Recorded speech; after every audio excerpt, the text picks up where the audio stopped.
Mu bihugu byo ku mugabane wa Afurika birasa naho hari isiganwa ry'amadini mu kurushanwa abayoboke. Nta mugabane kuri iyi si ufite amadini menshi nka Afurika. Mu mijyi imwe n'imwe mu bihugu bitandukanye bya Afurika ushobora kubona insengero 10 ku birometero kare bike cyane bitageze no kuri 4. Muri aya madini n'amatorero hamwe hakorerwa ibikorwa bishobora gutuma wibaza ku kwemera kwabo. Hari n'abafashe icyemezo cyo gucika ku by'amadini kubera kubona ibyo abanyamadini bakora. Muri aka karere u Rwanda ruherereyemo, ibihugu birimo Kenya na Uganda bizwiho kugira amadini menshi. Muribuka mu 2023 mu kwezi kwa 4 ubwo muri Kenya havumburwaga imibiri irenga 400 y'abantu bapfuye bishwe n'inzara nyuma yo kubwirwa n'umuvugabutumwa ko nibicisha inzara bagapfa burundu bazajya mu ijuru aho bazabonana na Yezu. Ni imibiri yatahuwe mu ishyamba ryahitwa Shakahola, ishyamba ryakorerwagamo n'umuvugabutumwa ushinjwa kubashishikariza gukurikiza Yesu kugeza bishwe n'inzara. Ni mu gace ka Kilifi mu burasirazuba bwa Kenya. Ikibazo benshi muri Kenya n'ahandi hose ku isi bibajije ni uburyo umuvugabutumwa ageraho yemeza umuntu ko akwiye kwicisha inzara agapfa nyamara w'ibyo ntabikore.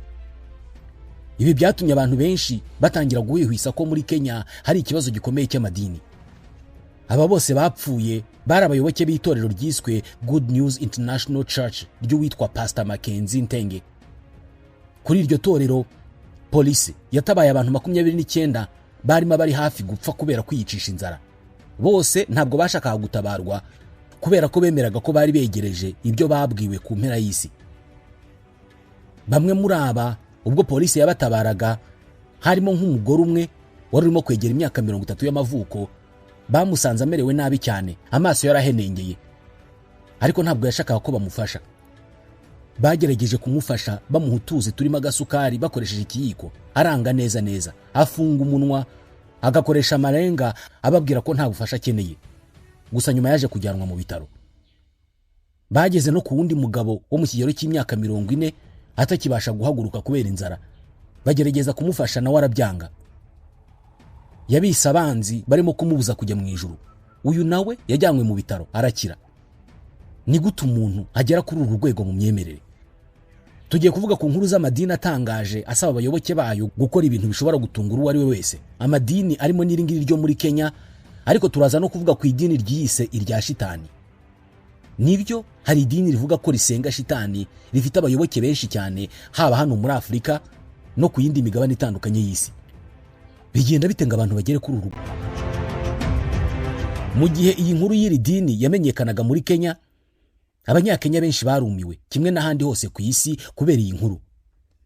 Ikibazo nyamukuru benshi bibazaga ni uburyo abantu bangana gutya bapfa bagahambwa bikamenyekana bitinze, ariko cyane cyane bibazaga uburyo abantu bangana uku nguku bemera kuyoboka iyi myemerere. Ni irihe banga umuvugabutumwa nk'uyu akoresha ngo abantu bangana uku nguku bamukurikire kugera bapfuye? Kenya ni igihugu gishingiye cyane ku idini. 85% by'abatuye Kenya bavuga ko ari abakristo. Perezida William Ruto ubwe nawe agaragaza ukwemera gukomeye cyane mu bukristo, ariko iki gihe yavuze ko umukuru wa Good News International Church Pastor Mackenzie Ntenge ngo ari umuntu udafite idini. Naho wari minisitiri w'ubutegetsi bw'igihugu icyo gihe Kithure Kindiki yavuze ko ibyabaye ari ubwicanyi. Uyu muvugabutumwa Mackenzie Ntenge ubu ngubu ufunze mu iburanishwa rye yavuze ko iby'aba bantu bapfuye atagomba kubibazwa kubera ko yafunze urusengero rwe mu 2019.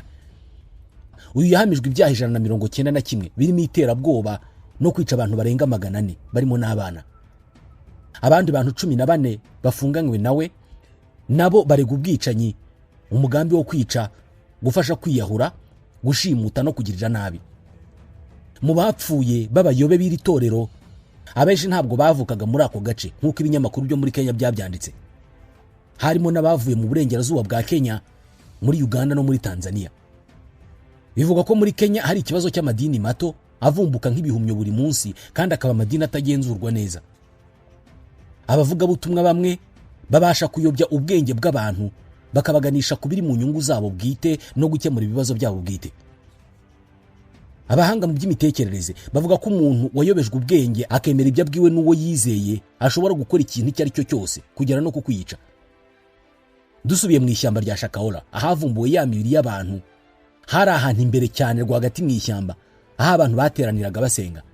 Ni idini ryakunze kwitwa itsinda ry'umunsi w'imperuka. Ryari rifite imyumvire ikomeye cyane yo kwanga ibihugu byo mu burengerazuba bw'isi ndetse no kwanga ibikorwa bitandukanye nk'ubuvuzi, uburezi na siporo. Byafatwaga nk'ibyaha byazanywe n'abanyaburayi, kandi uyu Pasteur Mackenzie yavugaga ko Leta Zunze Ubumwe za Amerika, umuryango w'abibumbye na Kiliziya Gatolika ari ibikoresho bya Satani. Iri dini ryibandaga cyane ku nyigisho zerekeranye n'iminsi y'imperuka. Bivugwa ko aba bayoboke bagizweho ingaruka zikomeye n'inyigisho z'umunsi w'imperuka z'uwitwa William Branham. Uyu Mackenzie yashinze iri dini rye mu 2003. Agira abayoboke benshi cyane, ahanini kubera kubemeza ko ubwe ashobora kuvugana n'Imana. Kuva mu myaka ya nyuma y'2010, urusengero rwa Mackenzie rwatangiye kwitabwaho cyane kandi ruyobokwa n'abantu benshi kubera imikorere yarwo. Mu 2017 uyu Mackenzie n'umugore we bashinjwe ibyaha byinshi byerekeranye n'ibyo bakoreraga muri urwo rusengero. Bashinjwe gushishikariza abanyeshuri kureka amashuri nyuma yo kubabwira ko amashuri ndetse no kwiga ari ikizira ku Mana, ndetse bashinjwe kwigisha abantu inyigisho z'ubutagondwa no kubuza abantu ubuvuzi, babwira ababyeyi babo ko kujya kuvuza abana kwa muganga cyangwa se kubahesha inkingo ari icyaha gikomeye cyane Imana yanga. Abana benshi barapfuye biturutse kuri ibyo, kandi mu 2017 leta yarokoye abana 93 bari bafite ababyeyi b'abayoboke b'iryo dini. Nyuma yo gufatwa ku nshuro ya kabiri mu 2019, Mackenzie yahise ava ahitwa Malindi, aho idini rye ryakoreraga icyo gihe, yerekeza mu ishyamba rya Shakahola riri muri Kilifi. Hariho hahandi hatahuwe imibiri y'abantu bapfuye bishwe n'inzara.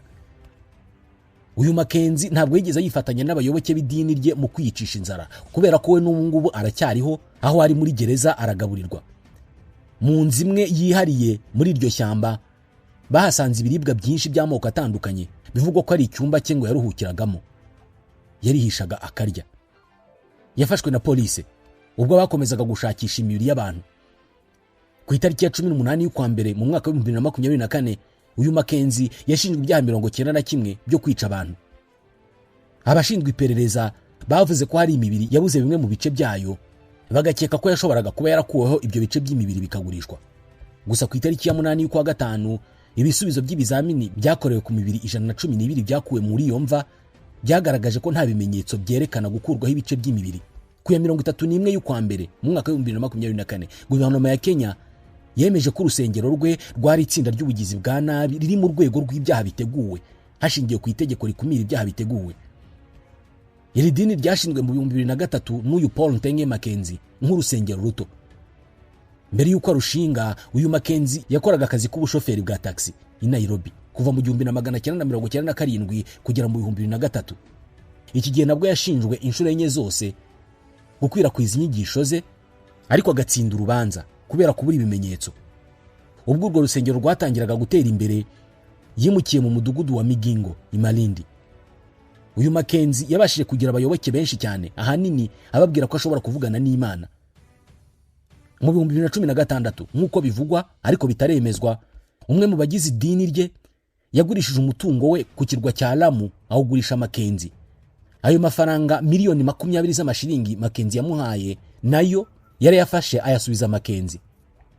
Bivugwa ko uyu muvugabutumwa yakoresheje aya mafaranga mu kugura umutungo mu mijyi ya Mombasa na Malindi, ndetse no kugura imodoka ebyiri no gutangiza televiziyo yo gutambutsa ubutumwa bwe. Ibi byatumye abandi bagize itsinda nabo bagenda bagurisha imitungo yabo bagaha amafaranga uru rusengero. Mu 2017 uyu Mackenzie n'umugore we wa kabiri Joyce Muikamba bashinjwe gukwirakwiza inyigisho z'ubutagondwa, ariko nyuma baza kugirwa bere. Bashinjwe kandi kubuza abana ubuvuzi n'uburezi, ndetse no kuyobora ishuri n'igitangazamakuru bitari byemewe n'amategeko. Nyuma yaho iyi televiziyo yabo yafunzwe mu mwaka wakurikiyeho n'inama y'igihugu ishinzwe itangazamakuru. Abana benshi bapfuye kubera kubuzwa ubuvuzi. Mu 2018 yashyizwe mu majwi n'abayobozi b'abaturage barimo Aisha Jumwa wari umudepite wa Malindi mu nteko ishinga amategeko ya Kenya, ndetse n'abandi bayobozi mu nzego z'ibanze bamureze ku bw'inyigisho ze zashishikarizaga abana kuva mu mashuri. Nabwo Mackenzie yagizwe umwere mu rubanza rumwe muri ebyiri zaburanishijwe ku itariki ya 29 y'ukwa 10 mu 2021, mu gihe urundi yaregwagamo rwahagaritswe. Mu 2019 nabwo uyu Mackenzie yarafashwe ashinjwa gushishikariza rubanda kwanga kwiyandikisha muri gahunda ya Huduma Namba Iyi ni gahunda yo gutanga ibyangombwa cyangwa se ibirango by'ikoranabuhanga. Yavuze ko iki ngiki ari ikimenyetso cy'inyamaswa y'imperuka. Abandi bayobozi b'amatorero nabo bifatanije na Makenzi kuri iki cyemezo icyo gihe. Yashinjwe kandi gushimuta abana akabajyana mu idini rye. N'inyigisho ze zasobanuwe nk'izishyira imbere cyane ibyerekeye umunsi w'imperuka. Bivugwa ko yari yarahanuye ko isi izarangira ku itariki ya 15 y'ukwa kane mu 2023. Inyigisho nk'izi ziza mu mutwe w'abantu gute kugera ubwo nabo batangira kubyigisha abandi maze nabo bagakurikira? Byemezwa ko kuba abantu babaho bakagera igihe bagapfa, ariko urupfu rukaba ari ikintu tudafiteho amakuru ahagije kubera ko tutazi aho umuntu apfuye ajya kandi uwapfuye akaba atagaruka, bituma abantu biteguye kwizera byose birebana n'ubuzima nyuma y'urupfu. Amadini menshi n'ahangaha ashingiye kuvuga ko nyuma y'ubu buzima hari ubundi buzima bwiza cyangwa se bubi bitewe n'uko umuntu yitwaye muri ubu turimo. Abemera iyo babonye umuntu ukora ibinyuranyije n'imyemerere yabo bavuga ko uwo muntu yigaruriwe na shitani, ariko hano ku isi hari abantu bemera ko umwami wabo ari shitani ndetse bakanamusenga. Bafite idini rizwi. Mu mpera z'umwaka wa 2023 mu kwezi kwa 12 mu mujyi wa Boston muri Leta Zunze Ubumwe za Amerika havuzwe ko habereye iteraniro cyangwa se ikoraniro rinini kuruta andi yose yabayeho, ryari ryahuje abayoboke b'idini yitwa iya shitani. Bimwe mu binyamakuru bikomeye icyo gihe byitabiriye iryo koraniro ngo birebe icyo abantu barikoramo ndetse n'uburyo basenga shitani. Mu cyumba cya hotel imwe muri Boston cyateguriwe ibyo birori by'abayoboke ba shitani, abo banyamakuru binjiyemo baza kwandika inkuru bagaragaza ibyo bahabonye. Hakagamo buji. Ni urusengero bise The Little Black Chapel. Ku ruhande rw'imbere mu rusengero hari aritari. Imbere yayo hasi hari inyenyeri ifite imitwe 5. Icyo gihe ibirori byabereye muri icyo cyumba byari byo kwihakana batisimu abantu bahawe bakira abana, ubwo ni ku bakristo birumvikana. Abitabiriye iryo koraniro biyemeje ku mugaragaro guhakana ibirori by'umubatizo bakoze bakiri bato. Bari bambaye amakanzu maremare kandi bipfutse mu maso imyenda y'umukara. Bari bambaye umugozi ku maboko, ariko nyuma baza kwiyambura uwo mugozi nk'ikimenyetso cyo kwerekana ko bigenga. Amapaji y'igitabo cya Bibiliya yaratanyagujwe nk'ikimenyetso cyo kwihakana umubatizo wa Gikristo. Icyo gihe umunyamakuru wa BBC wabashije kwinjira muri urwo rusengero yavuze ko byagaragaraga ko ari ibintu bifite agaciro gakomeye kuri bo, wabonaga ko babyizera. Icyo gihe yaganiriye n'umwe mu bayoboke b'iryo dini, amubwira ko kimwe mu byatumye afata icyemezo cyo kuza muri iryo dini ari uko ari umwe mu baryamana nabo bafite ibitsina bimwe, ngo watotejwe cyane mu bwana bwe kubera ko benshi bamubwiraga ko ari ikizira kandi ko akwiye kwicwa. Ariko kubona urusengero rwa shitani bita TST, The Satanic Temple, ngo byamufashije cyane kumenya icyo ari cyo no kwita ku bandi. Uru rusengero rwa shitani ni idini ryemewe n'amategeko muri Leta Zunze Ubumwe za Amerika ndetse rufite abakozi barwo muri Amerika, i Burayi no muri Australia. Abayoboke b'iri dini bavuga ko batemera ibivugwa kuri Lucifer cyangwa se umuriro utazima, ahubwo bavuga ko shitani ari ikimenyetso ngereranyo cyo kwigenga mu bitekerezo no kwishingikiriza ku bumenyi bwa siyansi. Bavuga ko ibyo abantu bavuga kuri izi ndangagaciro ari byo bikomeza kubaka idini ryabo. Bakoresha ibimenyetso bya shitani mu bikorwa byabo nk'imihango yo gushyingirwa cyangwa se guhabwa izina rishya. Muri ibyo bikorwa hashobora kubaho umusaraba ucuritse waka utanga ikibatsi cy'umuriro ku rutambiro cyangwa se altari mu gihe bavuga amagambo bati ndakuramutsa shitani. Ku bakristo benshi ibi ngibi bifatwa nk'icyaha gikomeye cyane cyo gutuka Imana. Ni idini rifite umuvugizi witwa Dex Desjardins. Avuga ko bafite abantu bambara imisaraba icuritse kandi ibirori byabo bifungurwa no gucagagura Bibiliya nk'ikimenyetso cy'umurava mu kurwanya akarengane, cyane cyane akarengane gakorerwa abaryamana bahuje ibitsina, abagore ndetse n'abo mu moko atandukanye nka BIPOC. Ibi bisobanura abirabura, abasangwa butaka n'abandi bantu batari abazungu. Byongeye kandi ngo bashyira imbere guhumuriza abantu bose bahungabanyijwe n'amadini kuva bakiri bato, kubera ko benshi mu banyamuryango cyangwa se abayoboke b'iri dini baba barabanje guhura n'izo ngorane. Abayoboke b'idini rya shitani bavuga ko icyo bifuza ari uguhabwa uburenganzira bwa buri muntu bwo guhitamo ibyo yemera, kandi bakavuga ko batagamije kubabaza abantu. Ubwo bateguraga iryo koraniro mu mwaka ushize, abakristo baturuka mu madini atandukanye bakoze imyigaragambyo hanze y'iyo hoteli abayoboke b'iryo dini bari bahuriyemo, bafite ibyapa byerekana ko bamaganye ibikorwa by'abo bantu. Ibyo birori cyangwa se iryo koraniro rirangwa n'abayoboke ba shitani bambaye imyambaro myiza ariko idashobora kwerekana niba ari iy'abagabo cyangwa se iy'abagore.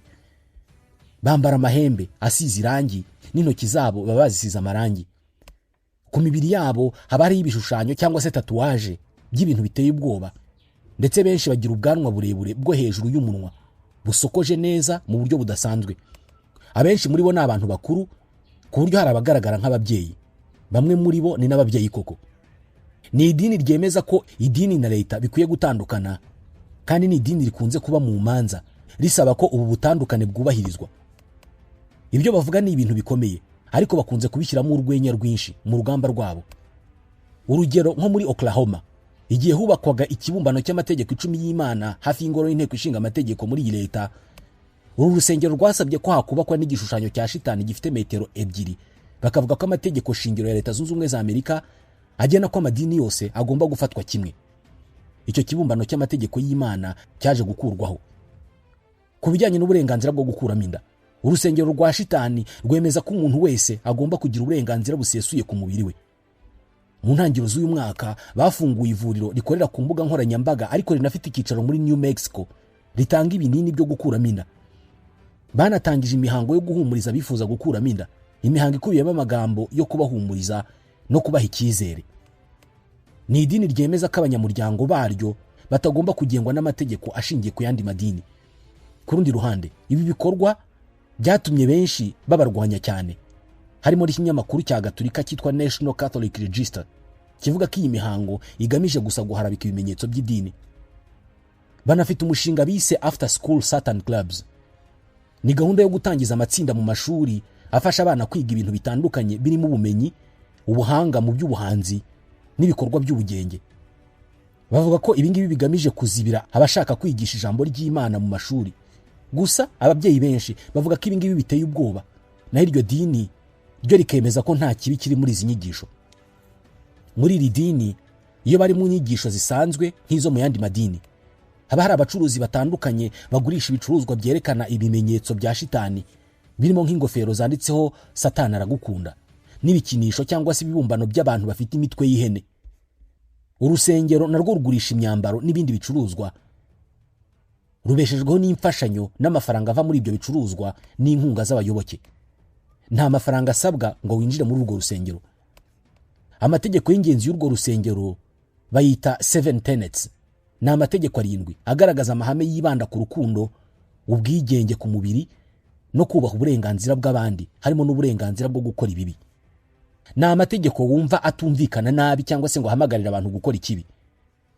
Aya mategeko ashyira imbere amahame yo kubaho mu bwubahane n'abandi ndetse no kugendera ku mahoro n'ubworoherane, nubwo afite isura idasanzwe mu buryo asobanurwa. Mu gitabo cyabo cy'abana, amagambo arimo asobanura uburyo bwo gucunga umubano hagati y'abantu bafite ibitekerezo bitandukanye, nkaho bagira bati ubahiriza ukubaho kwa buri muntu, cyane cyane iyo hari ibyo mutumvikanaho. Niba amagambo y'uwo muntu atakuguye neza, mureke wigendere, ntakubabaze. Ibi ngibi bishimangira icyifuzo cy'iri dini cyo guteza imbere ukwishyira ukizana no kubaho mu buryo budahutaza abandi, nubwo bigaragara ko basaba ko hakubahirizwa uburenganzira bwo gukora ibyo abandi bashobora kubona nk'ibibi cyangwa se bidahuje n'imyumvire rusange. Amategeko y'iri dini 7, irya mbere riravuga riti ugomba guharanira gukora ibintu byuje impuhwe n'ineza ku biremwa byose hakurikijwe ubwenge n'ubushishozi. Irya kabiri, intambara yo kurwanyira ubutabera ni urugendo rudashira kandi rukenewe, kandi igomba kurusha imbaraga amategeko n'inzego. Irya gatatu, umubiri wawe ni ntavogerwa, ugengwa n'ubushake bwawe wowe wenyine. Irya kane, ubwisanzure bw'abandi bugomba kubahwa, harimo n'ubwisanzure bwo gutangaza ibitashimisha abandi. Kubangamira ubwisanzure bw'undi ku bushake no mu buryo budakwiye ni ukubura ubwawe.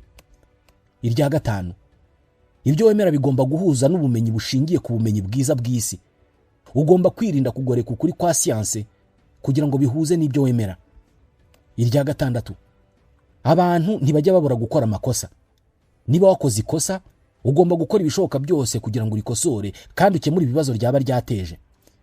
Irya karindwi, amabwiriza yose ni amahame agenewe kuyobora kugira ngo ibikorwa n'ibitekerezo birangwe n'ubutwari.